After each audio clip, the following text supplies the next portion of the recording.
Evelyn loved Luke from the moment they met on a rainy Tuesday at a coffee shop. She was juggling an umbrella, coffee, and books when he offered to help, his smile breaking through the dreariness. Their connection was instant. They fell in love quickly. Luke was adventurous, Evelyn reserved. They spent weekends exploring, laughing over dinners, and dreaming of their future. A life filled with travel and a house by the sea. But 2 years into their marriage, Luke was diagnosed with a terminal illness. The news shattered them. Evelyn stayed by his side, watching him grow weaker. But he always reassured her he would never truly leave. In his final days, Luke wrote Evelyn letters, filled with memories. He called them letters for when you miss me, telling her to read one whenever she needed him.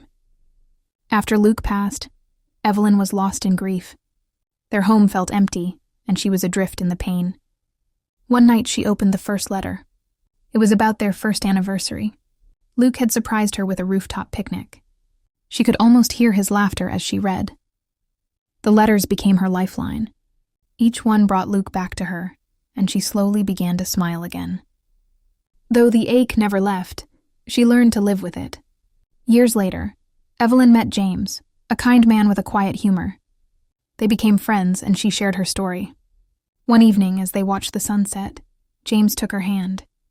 "I know Luke will always be with you," he said, "but I'd like to be here for you if you'll let me." Evelyn realized loving James didn't mean letting go of Luke. Her heart was big enough to hold both. The next morning, she opened the last letter. It was short. "Evelyn, I'll always be with you. Find love again when you're ready. Life is too beautiful to live in the past. Be free, my love." With tears in her eyes, Evelyn folded the letter. She knew it was okay to move forward.